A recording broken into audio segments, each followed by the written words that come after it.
வணக்கம் நண்பர்களே, எப்படி இருக்கீங்க? நல்லா இருக்கீங்களா? என்னோட சேனலுக்கு வருகை தந்ததுக்கு நன்றி. இன்னைக்கு நான் எங்கே இருக்கேன் அப்படின்னு பார்த்தீங்கன்னா, திருச்சிராப்பள்ளி மாவட்டத்தில் உள்ள எறும்பீஸ்வரர் ஆலயத்தில் தான் இருக்கிறேன். இந்த கோயிலுக்கு அப்படி என்னங்க ஒரு ஸ்பெஷல் அப்படின்னு கேட்டிங்கன்னா, அதாவது திருச்சி மாவட்டத்தில் இருக்கிற எல்லாருக்குமே இந்த கோயிலை தெரிஞ்சிருக்கலாம். ஆனால் திருச்சியை விட்டு கொஞ்சம் வெளில வந்தால் பல பேருக்கு தெரியாது. இதுதான் அந்த கோயிலோட முதல் ஸ்பெஷாலிட்டி அப்படின்னு சொல்லலாம். இதை தாண்டி வேறு என்னங்கன்னா, சிவனோட லிங்கம் அங்கே இருக்குங்க. அதாவது இது வந்து எறும்பீஸ்வரர் அப்படின்ற சிவபெருமானின் சன்னதி. மற்றும் இந்த கோயிலோட அந்த ஒரு ஸ்ட்ரக்சர் எப்படி இருக்கும்னு பார்த்தீங்கன்னா ரொம்பவே சூப்பராக இருக்கும். இந்த கோயிலை எப்படிடா இவ்வளோ நாள் நம்ம பார்க்காம விட்டோன்னு திருச்சியில் இருக்கிற பல பேரே வந்து கண்டிப்பாக ஏங்கியிருப்பாங்க. ஏன்னா அந்த மாதிரியான ஒரு ரம்மியமான ஒரு அமைதியான ஒரு கோயிலுங்க. தியானம் பண்ணுறதுக்கெலாம் ரொம்பவே நல்லாயிருக்கும்.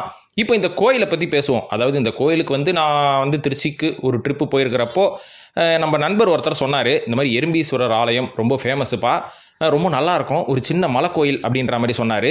சரி, திருச்சியில் Malaikottai famous, Srirangam famous, Samayapuram famous, Thiruvanaikoil famous, Kallanai, அதுக்கப்புறம் வேறு என்னங்க சொல்லுவாங்க, முக்கம்பு, இதெல்லாம் ஃபேமஸ்ஸு. இதெல்லாம் நம்ம எப்போ திருச்சி போனாலும் பார்த்துக்குறோம்.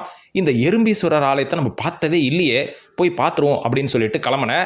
திருச்சி சத்திரம் பஸ் ஸ்டாண்ட்லேருந்து கரெக்டாக இந்த திருவரம்பூர் அப்படின்ற ஒரு இடம் இருக்குங்க. திருவரம்பூர் இறங்கிறதுக்கு அடுத்த ஸ்டாப்பிங் வந்து பார்த்திங்கன்னா மலைக்கோயில் அப்படின்னு சொல்லுவாங்க.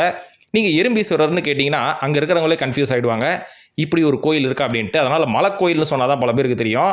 அந்த மலைக்கோயில் பஸ் ஸ்டாப்பில் இறங்கிட்டு, அதாவது பஸ் ஸ்டாண்டை பற்றி நான் ஏன் பேசுகிறேன், ஏன்னா நான் போனது கேபில் தான். இருந்தாலும் எல்லாராலையும் கேபில் போக முடியலன்னா பஸ்ஸே இருக்குது அப்படின்றதுக்காக தான் நான் சொல்கிறேன். இப்போ அங்கே போய் இறங்கிட்டு கரெக்டாக ஒரு 2 மினிட்ஸ் வாக் பண்ணிங்கன்னு வைங்களேன், இந்த கோயில் வந்து அழகாக உங்களுக்கு மெயின் ரோட்லேருந்தே தெரியும், அவ்வளோ சூப்பராக இருக்கும். அங்கே போயிட்டு இது ஒரு பெரிய மலையாச்சே, இதெல்லாம் எப்படி ஏறி போகிறது, கீழே இருந்தே ஃபோட்டோ எடுத்துக்கிட்டு போய்டும் அப்படின்னு நினைக்காதீங்க. சும்மா ஒரு 100 ஸ்டெப்ஸ் தாங்க இருக்கும். மேலே ஏறணும்னா நீங்கள் ஸ்டெப்ஸ் வழியாக ஏறலாம், இல்லை இந்த மலை மேலேயே அப்படியே கல் மேலே காலை வச்சு ஏறிடலாம். அவ்வளோ சின்னது தான், ரொம்பவே நல்லாயிருக்கும் பார்க்குறதுக்கு. இந்த மாதிரி அந்த மலை மேலெலாம் ஏறி கஷ்டப்பட்டு பயணம் பண்ணிவிட்டு, அதாவது எவரெஸ்ட்டு மலை மேலே ஏறின அளவுக்கெல்லாம் ஒரு சில பேர் ஃபீல் பண்ணுவாங்க. அந்த மாதிரி ஏறி மேலே போயிட்டீங்கன்னு வைங்களேன், ஒரு பழங்காலத்து ஒரு கோயிலோட ஒரு ஃபீல் உங்களுக்கு கிடைக்கும். ஏன்னா இது வந்து அந்த பழங்காலத்து விஷயங்கள் வந்து அப்படியே மெயின்டைன் பண்ணிகிட்டு இருக்காங்க.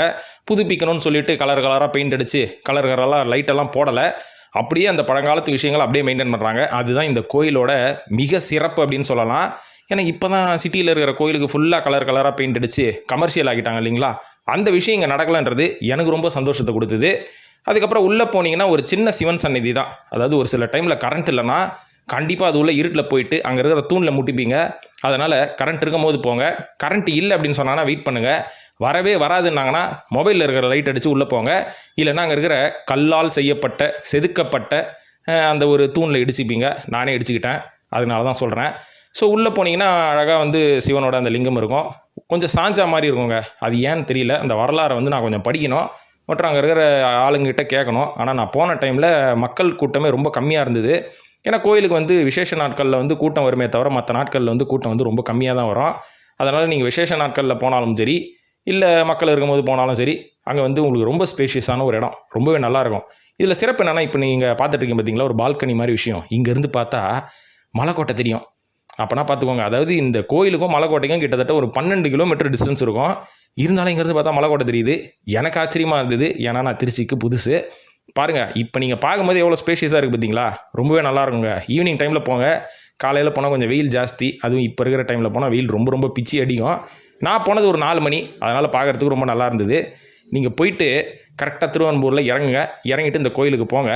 இப்போ இதை தவிர இந்த கோயிலில் வேறு என்னங்க விசேஷம் அப்படின்னு கேட்டிங்கன்னா, இந்த கோயில் அமைஞ்சிருக்கக்கூடிய அந்த மெயின் சன்னதியை சுற்றி ஸ்பேஷியஸாக கொஞ்சம் நீங்கள் வந்து அந்த கோயிலை சுற்றி வரதுக்கான ஒரு விஷயம் இருக்கும்.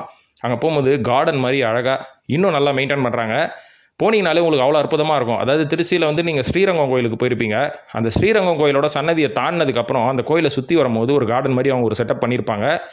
அது இன்னும் மெயின்டைன் பண்ணுறாங்க. அது எவ்வளோ அழகாக இருக்குமோ அதே விஷயத்தை இந்த கோயிலையும் அவங்க மெயின்டைன் பண்ணுறாங்க. பழங்காலத்து சிற்பங்கள் மற்றும் அந்த கோயிலோட பாரம்பரியம் கெடாமல் இருக்கிறதுக்கு என்னென்ன விஷயம் பண்ணணுமோ அது எல்லாத்தையும் பண்ணி அந்த கோயிலை வந்து ரொம்ப அழகாக வச்சுருக்காங்க. ரொம்ப ரொம்ப சின்ன மலை கோயிலாக இருந்தாலும் இந்த கோயிலுக்கு போயிட்டு வந்ததுக்கப்புறம் உங்களுக்கு ஒரு எக்ஸ்பீரியன்ஸ் நல்லாயிருக்கும்.